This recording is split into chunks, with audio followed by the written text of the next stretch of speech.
før.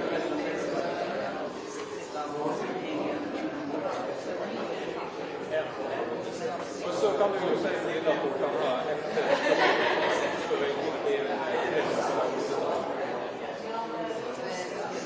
vi har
ferdig med å telle ned.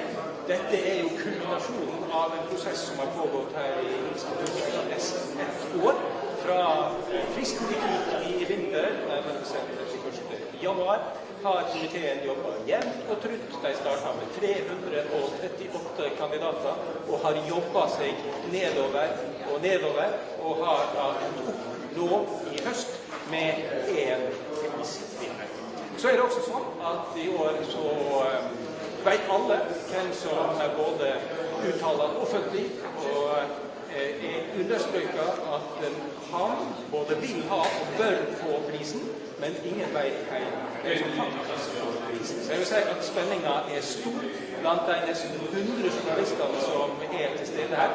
Det hadde vært langt flere hvis det var mulig, men det var også grenser, for da var det fullt i vettrommet. Interessen høyere enn noen.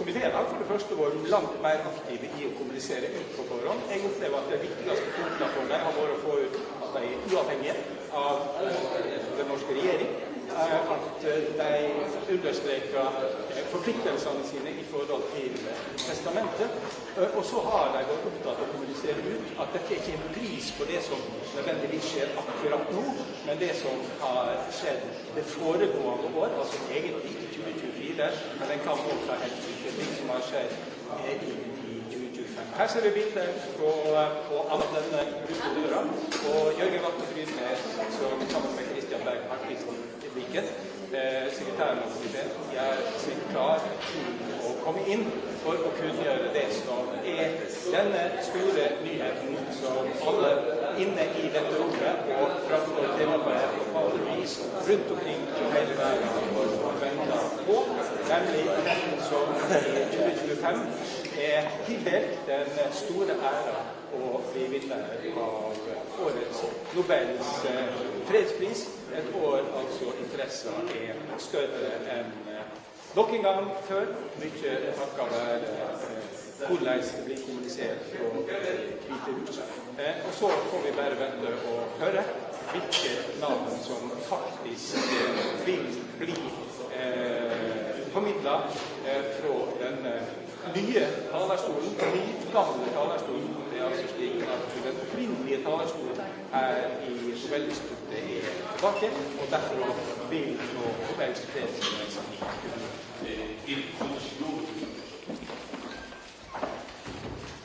Good morning.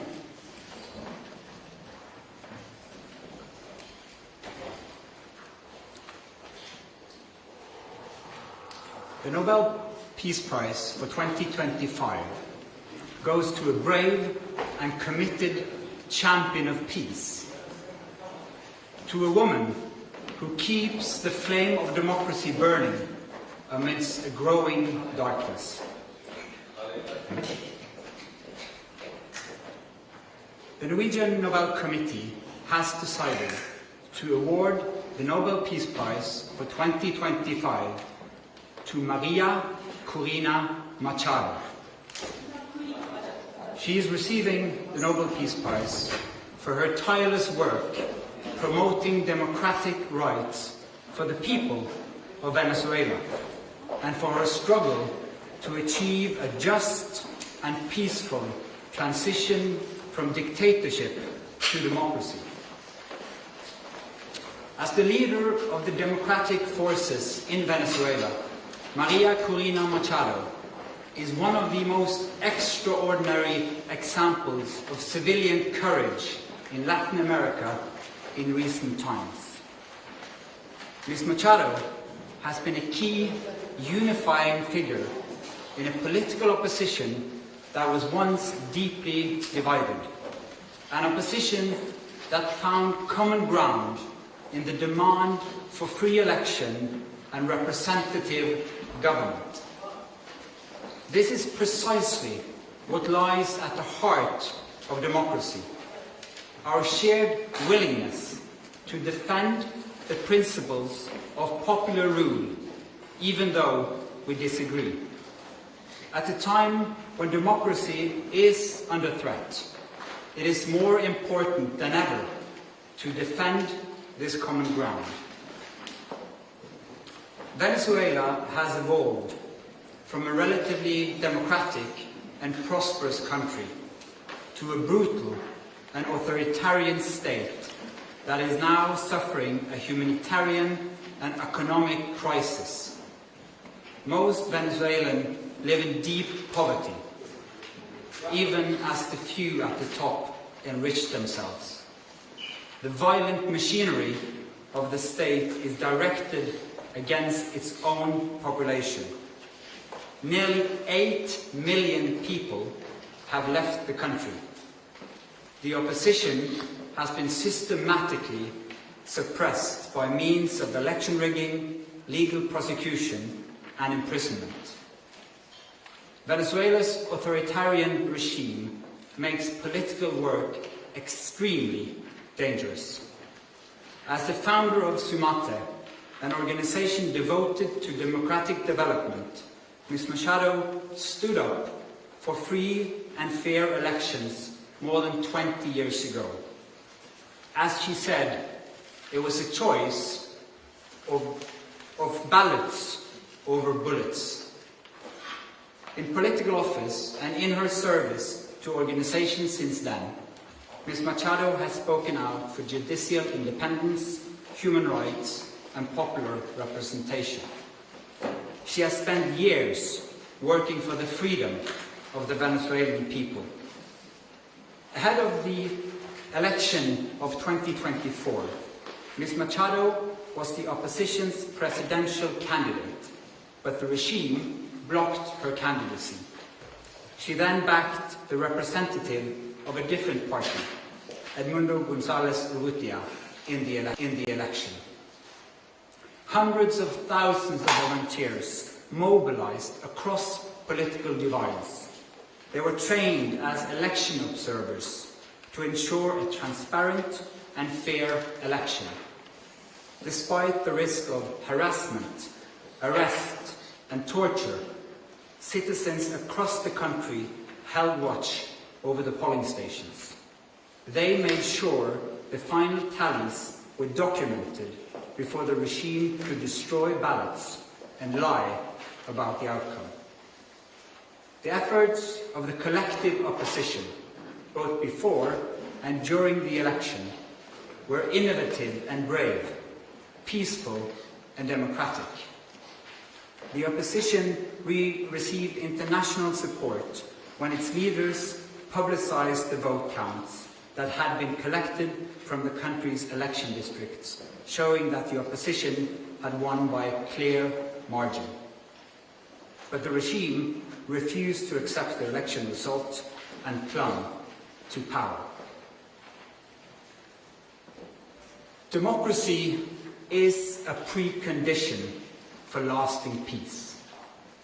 However, we live in a world where democracy is in retreat, where more and more authoritarian regimes are challenging norms and resorting to violence. The Venezuelan regime's rigid hold on power and its repression of its population are not unique in the world. We see the same trends globally. Rule of law abused by those in control, free media silenced, critics imprisoned, and societies pushed towards authoritarian rule and militarization. In 2024, more elections were held than ever before, but fewer and fewer are free and fair.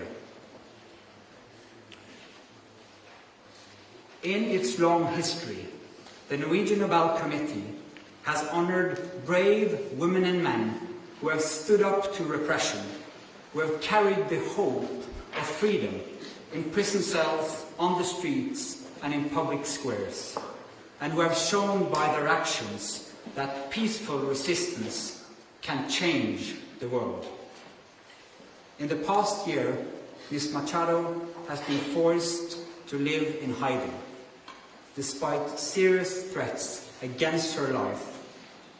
She has remained in the country, a choice that has inspired millions. When authoritarians seize power, it is crucial to recognize courageous defenders of freedom who rise and resist. Democracy depends on people who refuse to stay silent, who dare to step forward despite grave risk, and who remind us that freedom must never be taken for granted, but must always be defended, with words, with courage, and with determination. Maria Corina Machado meets all the three criteria stated in Alfred Nobel's will for the selection of a Peace Prize. She has brought her country's opposition together. She has never wavered in resisting the militarization of Venezuelan society. She has been steadfast in her support for a peaceful transition to democracy. Maria Corina Machado has shown that the tools of democracy are also the tools of peace. She embodies the hope of a different future, one where the fundamental rights of citizens are protected and their voices are heard. In this future, people will finally be free to live in peace. Thank you. Questions? Mr. Chair, the attention this year has been a bit further north. How are you as a committee going to make sure that the topic of this year's Peace Prize democratic development in Venezuela is highlighted in the days and weeks to come? First and foremost, we hope to get your help, because the media obviously plays an important role in highlighting the humanitarian crisis in Venezuela, but first and foremost, the immense and impressive work of the opposition in that country, so that they will still have hope to fight for a freedom, a future of freedom for their country. Congratulations to Maria Corina Machado and the committee on the decision. But during the past months, US President Donald Trump has repeatedly said he deserves the Nobel Peace Prize and he'd like to have it. He even said that it would be an insult to the United States if he doesn't get it. What does as chairman of the Nobel Peace Prize Committee, think of this, and how has this campaign-like activity by the president and his supporters domestically and internationally affected the deliberations and the thinking in the committee? In the long history of the Nobel Peace Prize, I think this committee has seen any type of campaign, media attention. We receive thousands and thousands of letters every year of people wanting to say what for them leads to peace. This committee sits in a room filled with the portraits of all laureates, and that room is filled with both courage and integrity. So we base only our decision on the work and the will of Alfred Nobel. Hello, Bibiana Piana from the Norwegian News Agency. As you state in your explanation, more and more countries are moving in a more autocratic direction. Would you say that the committee, by this prize, is sending a warning to the world? Living in a world where we have less and less democracies and more authoritarian regime means that the world is also getting more unsafe. And we believe that peace, democracy is a precondition for peace. And so, yes, that is the message to the world. We need to support the democratic forces also on behalf of peace. Thank you. Mieszko Czarnecki, the Polish Press Agency, PAP. This is the next Nobel Peace Prize in the recent years when woman has been awarded. Do you feel that women all over the world and in certain countries play a significant and a certain role protecting democracy, taking into consideration the Iranian activist from 2023 and the Venezuelan democracy protector that has been just announced as a laureate? Thank you. Thank you. As quoted in the announcement texts, in the long history of the prize, brave women and men from around the world have stood up against repression again and again. That is a key element of the Peace Prize, and we've seen it once again, that Maria Machado has been a unifying leader of the opposition in Venezuela, and what they did in the election of 2024 was incredible, and it gives hope to an entire country. Mr. Chairman, Christopher Ronneberg from Aftenposten. We've seen in previous years that awarding the Peace Prize to dissidents can put their lives at more risk than it already is.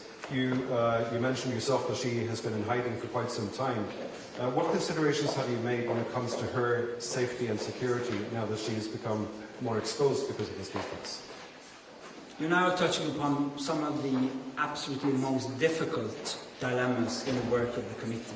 This is the discussion we have every year for all candidates, particularly when the person who receives the prize is in fact in hiding because of serious threats to her life. She is very active in Venezuela, has been and will be. And so we are also taking the consideration that this prize will support her cause and not limit it. Thank you. Do you expect to see her in December in Oslo? Again, a question of security. It's too early to say. We always hope to have the laureate with us in Oslo. but this is a serious security situation which needs to be handled first. Thank you. Then I'll say thank you so much for your questions. Thank you for coming. We'll have individual conference.